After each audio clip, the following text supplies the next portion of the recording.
नमस्कार, मैं हूं रत्ना और आप देख रहे हैं सी न्यूज भारत। आयुर्वेद करते बिहार झारखंड बुलेटिन की ओर बात होगी खूंटी की, जहां पूर्व वित्त मंत्री और कांग्रेस के वरिष्ठ नेता रामेश्वर उरांव ने स्वर्गीय सोमा मुंडा के परिजनों से मुलाकात कर दुष्कर्म में शामिल होकर श्रद्धांजलि अर्पित की।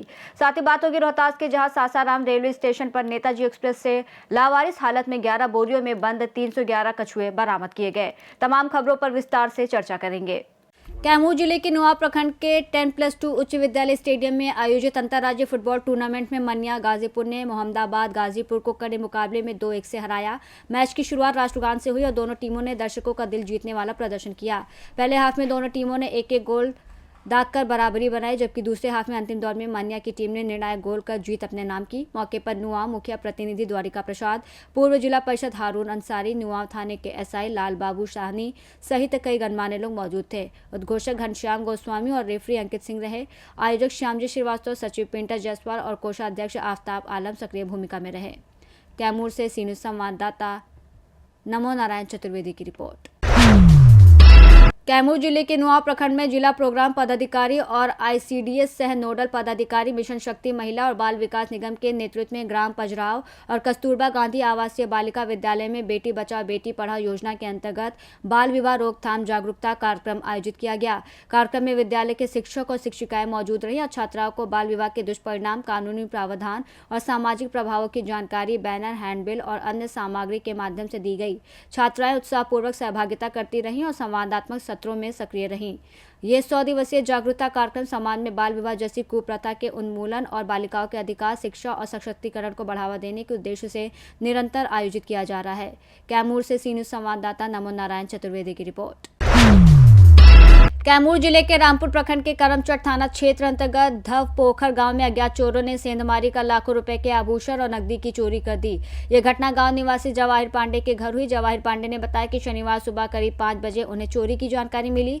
रात में परिवार के साथ खाना खाकर वो छत पर सोने चले गए थे, जबकि महिलाएं और उनकी बेटी नीचे के कमरे में सो रही थी। सुबह जब वो नीचे आए तो देखा कि जिस कमरे में महिलाएं सो रही थी उसका दरवाजा बाहर से कुंडी लगाकर बंद किया गया था और सामने धान का बोरा और सीढ़ी रखी हुई थी। मुख्य दरवाजा भी खुला था। जानकारी के अनुसार चोर पहले घर की पीछे की दीवार में सेंध लगाने की कोशिश कर चुके थे, लेकिन सफल नहीं हुए और इसके बाद 3 इंच मोटी ईंट सीमेंट की अलमारी रैक को तोड़कर घर में प्रवेश किया। सूचना मिलते ही करमचट थाना अध्यक्ष पंकज कुमार पासवान पुलिस बल के साथ मौके पर पहुंचे। वहीं घटनास्थल से एक चोर का शॉल बरामद हुआ। डॉग स्क्वाड ने करीब 500 मीटर तक खोजबीन की, जबकि एफएसएल टीम ने सैंपल इकट्ठा किए। पुलिस ने जल्द खुलासे का भरोसा दिया है। कैमूर से सी न्यूज संवाददाता राम प्रवेश तिवारी की रिपोर्ट। पूर्व वित्त मंत्री और कांग्रेस के वरिष्ठ नेता रामेश्वर उरांव ने स्वर्गीय सोमा मुंडा के परिजनों से मुलाकात कर दुष्कर्म में शामिल होकर श्रद्धांजलि अर्पित की। इस दौरान उन्होंने अपने व्यक्तिगत अनुभव और सोमा मुंडा के कार्यों को याद किया। रामेश्वर उरांव ने कहा कि उनका व्यक्तिगत परिचय सोमा मुंडा से था। जोनल आईजी के पद पर रहते हुए और बाद में राजनीति में आने के दौरान भी कई बार उनकी मुलाकात हुई। उन्होंने बताया कि जिस दिन सोमा मुंडा की हत्या हुई उस दिन वो हुटार आए थे, लेकिन परिजनों से मुलाकात नहीं हो पाई। इसके बाद उन्होंने खूंटी एसपी मनीष टोप्पो और एडीजी मनोज कौशिक से घटनाक्रम की जानकारी ली। घटना के बाद पुलिस ने 7 आरोपियों को गिरफ्तार कर जेल भेजा। वहीं पूर्व वित्त मंत्री ने कहा कि यह घटना अत्यंत दुखदायी है और इसके पीछे जमीन का विवाद है। रामेश्वर उरांव ने कहा कि जमीन की देखरेख सरकार की जिम्मेदारी है और बाहरी लोगों को यहां घुसने नहीं देना चाहिए। जिले के डीसी और एसीपी को इस तरह के मामलों पर ध्यान देना चाहिए। उन्होंने ये भी कहा कि सोमा मुंडा के हत्यारों की गिरफ्तारी में खूंटी पुलिस प्रशासन जुटा हुआ है और इस तरह के मामलों में धैर्य रखना आवश्यक है। पुराना परिचय हमारा रहा। हम यहाँ जो लाजी थे उस समय भी आते रहते थे, फिर राजनीति में आए उस समय भी उनसे मुलाकात, जगह जगह मीटिंग होती रहती थी। तो हत्या हुई दूसरे दिन हम आए, लेकिन यहाँ ये लोग परिवार के लोग नहीं थे, इसलिए मुलाकात नहीं कर सके। वहाँ फिर एसपी के यहाँ गए, मनीष जी के यहाँ बैठे और पूरा केस कैसे हुआ, क्या हुआ, वहीं जायजा लिए। फिर एडीजी भी आए हुए थे, मनोज कौशिक जी, उनसे भी बात हमारी हुई और फिर अखबार में पढ़े कि 7 लोगों की गिरफ्तारी हुई है। आज हम अमृता जी को बोल कर रखे थे कि आज आएंगे श्रद्धा सुमन अर्पित करने के लिए,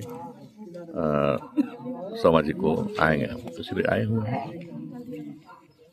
तो ये जो घटना घटी दुर्भाग्यपूर्ण है। ये घटना के पीछे जो बताया गया जमीन है, और अभी क्या है, झारखंड बनने के बाद जमीन की लूट बहुत हो रही है। जहाँ खाली जमीन देख रहा है लोग, बाहर के लोग आकर के उसमें हावी हो रहा है। और हमारा समाज जो है, ट्राइबल समाज, वो जमीन की रक्षा में लगा हुआ। ग्राम सभा खास करके जहाँ जहाँ मजबूत है वो जमीन की रक्षा, गांव की जमीन की रक्षा में लगा हुआ है। संभवतः समाजी भी वही कर रहे थे और उसी क्रम में उनकी हत्या भी हुई है। बाहर के जमीन दलाल यहाँ हावी होना चाहते थे, जिसको उन्होंने रोका था। तो मैं ये कहूँगा कि जमीन की देख रेख सरकार करे, गांव के बाहर के लोगों को यहाँ घुसने न दिया। एसपी डीसी जो हैं जिला के, उनकी जिम्मेदारी बनती है, वो खबर रखने की है उनको कि जमीन गांव में है, किसका उस पर कब्जा है, अब कौन फिर उस पर कब्जा करना चाहते हैं। अगर ये मालूम हो जाए जिला प्रशासन को, तो इस तरह घटना को रोका जा सकता है। सर लेकिन अभी तक जो शूटर्स है वो पकड़े नहीं गए हैं, क्या कहेंगे? नहीं, अभी तो प्रयास में हैं इनको पकड़ने के लिए। उनको इसके हिसाब से आज ही सुबह बात हुई थी, वो लगे हुए हैं। समय लगता है, धैर्य रखना है, समय लगता है। खूंटी से सीनू संवाददाता शहीद अंसारी की रिपोर्ट। सासाराम से एक बड़ी खबर सामने आई है। आज सासाराम रेलवे स्टेशन पर कालका से हावड़ा जा रही 12312 नेताजी एक्सप्रेस के जनरल कोच से लावारिस हालत में 11 बोरियों में बंद 311 कछुए बरामद किए गए। यह कार्रवाई रेलवे सुरक्षा बल ने गुप्त सूचना के आधार पर की। आरपीएफ टीम ने ट्रेन के आगे लगे जनरल कोच में छापेमारी कर सभी बोरियों को कब्जे में लिया। हालांकि मौके पर किसी भी तस्कर की गिरफ्तारी नहीं हो सकी। बरामद कछुओं को तत्काल वन विभाग के कर्मचारियों को सौंप दिया गया। वन विभाग के अनुसार इन कछुओं की अनुमानित कीमत 3 लाख रुपए से अधिक है। इस मामले को वन्यजीव तस्करी से जोड़कर देखा जा रहा है और आगे की जांच जारी है।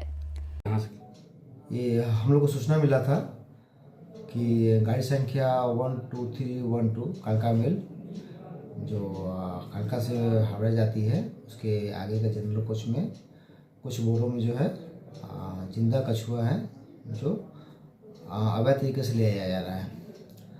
तो जब सासाराम गाड़ी पहुंची तो हम लोग जो आगे का जनरल कोच को चेक किए तो उसमें हम लोग को 11 बोरे मिले जिसमें जिंदा कछुआ था। सभी बोरों को उतारा गया और यहाँ पर लाया गया। इसमें कृषि विभाग को सूचित किया गया और उनके द्वारा जो है सभी कछुओं को सुपुर्द किया गया। कुल कछुओं की संख्या जो है 311 है। गिरफ्तारी सर किसी को? नहीं, उसमें कितनी कोई गिरफ्तारी नहीं हुई, सब लावारिस मिला है हम लोग को। बिहार रोहतास से सीनू संवाददाता पंकज कुमार की रिपोर्ट। रोहतास जिले के डेरी स्थित डालमिया नगर में अवर प्रादेशिक नियोजनालय द्वारा जिला स्तरीय नियोजन और व्यावसायिक मार्गदर्शन मेला आयोजित किया गया, जिसमें 28 निजी कंपनियों ने भाग लिया। बिहार सरकार के युवा रोजगार और कौशल विकास विभाग के तत्वाधान में आयोजित इस मेले में प्रतिभागियों को रोजगार प्रशिक्षण और आत्मनिर्भर बनने से संबंधित जानकारी दी गई। मेले के उद्घाटन के दौरान पटना प्रमंडल की उप निदेशक अमृता कुमारी ने बताया कि सरकार युवाओं को रोजगार देने और आत्मनिर्भर बनाने के लिए लगातार प्रयास कर रही है। इस मेले में 831 आवेदकों ने अपना बायोडेटा जमा किया, जिनमें से 371 अभ्यर्थियों का चयन किया गया। साथ ही छात्रों को मार्गदर्शन और 80 छात्रों को स्टडी टूल्स भी प्रदान की गई। अच्छा लग रहा है सर। कैसे पता चला आपको यहाँ? ये प्रचार की वजह से पता चला कि यहाँ पे रोजगार मेला लग रहा है। उससे हम लोग को जानकारी मिला, यहाँ आए, अच्छा से ट्रीटमेंट भी किया गया और रोजगार हम लोग को प्रॉपर विजय त्रिपाठी सर के थ्रू मेरे को बताया गया। HR पे दिए हैं सर और इसके बारे में नॉलेज भी बताए हैं और आगे जो ट्रेनिंग वगैरह देंगे उससे फिर आगे मेरा काम होगा। किस चीज़ में जॉब मिला आपको?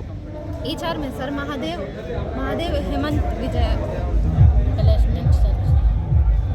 कैसा फील कर रही हैं? अच्छा फील कर रहे हैं। क्या नाम हुआ आपका? प्रियंका कुमारी। आज अवर प्रादेशिक नियोजनालय डालमिया नगर के द्वारा युवा रोजगार एवं कौशल विकास विभाग के तत्वाधान में 1 दिवसीय नियोजन सह व्यवसायिक मार्गदर्शन मेला का आयोजन किया गया है। इस नियोजन मेले में निजी क्षेत्र की 28 कंपनियों ने भाग लिया है, जो विभिन्न क्षेत्रों में युवाओं को रोजगार का अवसर उपलब्ध कराएंगे। आपने देखा होगा बाहर की काफ़ी संख्या में युवा इस मेले में भाग लिए हैं, उनका बहुत ही अच्छा रिस्पांस मिला है हम लोगों को और आगे भी हमारा पूरा कोशिश रहेगा कि अच्छी से अच्छी कंपनी आए, स्थानीय स्तर पर हम युवाओं को रोजगार का अवसर उपलब्ध करा सकें।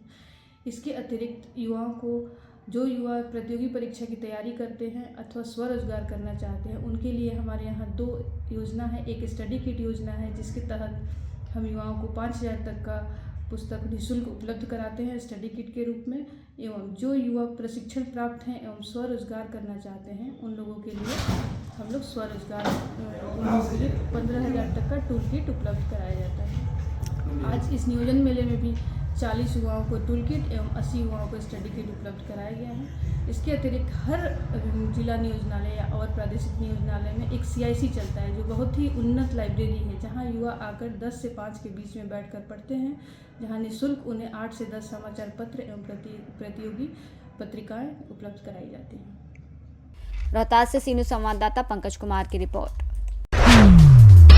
खबर सीतामढ़ी से है, जहां बोखड़ा प्रखंड प्रमुख सुधीर कुमार शाह और BDO चंद्रकांता कुमारी ने शनिवार की शाम सामुदायिक स्वास्थ्य केंद्र बोखड़ा का संयुक्त रूप से औचक निरीक्षण किया। निरीक्षण के दौरान स्वास्थ्य सेवा की गंभीर लापरवाही उजागर हुई। वहीं निरीक्षण के समय CHC के प्रभारी चिकित्सा पदाधिकारी समेत रोस्टर के अनुसार ड्यूटी पर तैनात चिकित्सक और कई अन्य स्वास्थ्यकर्मी अनुपस्थित पाए गए। वहीं अस्पताल में पदस्थापित अकाउंटेंट आलोक कुमार मौजूद मिले। निरीक्षण के उपरांत प्रमुख सुधीर कुमार शाह ने बताया कि स्वास्थ्य केंद्र से संबंधित लगातार शिकायतें मिल रही थी, जिसके बाद BDO के साथ संयुक्त रूप से ये औचक निरीक्षण किया गया। उन्होंने कहा कि निरीक्षण में ये पाया गया कि प्रभारी चिकित्सा पदाधिकारी सहित कोई भी चिकित्सक अस्पताल में मौजूद नहीं था। साथ ही अस्पताल में तैनात 3 ANM में से मात्र 1 ANM ही ड्यूटी पर उपस्थित पाई गई। प्रमुख ने चिंता जताते हुए कहा कि करोड़ों रुपए की लागत से बने सामुदायिक स्वास्थ्य केंद्र में चिकित्सकों की अनुपस्थिति के कारण इलाज के लिए आने वाले मरीजों का स्वास्थ्य भगवान भरोसे छोड़ दिया गया है। ये स्थिति अत्यंत चिंताजनक और दुर्भाग्यपूर्ण है। उन्होंने कहा कि अस्पताल में एक भी चिकित्सक का मौजूद न रहना स्वास्थ्य विभाग की गंभीर लापरवाही को दर्शाता है। इस पूरे मामले की शिकायत और आवश्यक कार्रवाई के लिए जिला पदाधिकारी ऋषि पांडे को अवगत करा दिया गया है। निरीक्षण के दौरान अस्पताल की कार्यप्रणाली पर भी सवाल खड़े हुए हैं, जिसमें आम जनता में रोष व्याप्त है। अब देखना होगा कि जिला प्रशासन इस मामले में क्या ठोस कदम उठाता है। सीतामढ़ी से सीनू संवाददाता रवि कुमार की रिपोर्ट। बुलेटिन में फिलहाल इतना ही। देश और दुनिया की तमाम बड़ी खबरों के लिए आप देखते रहिए सी न्यूज़ भारत।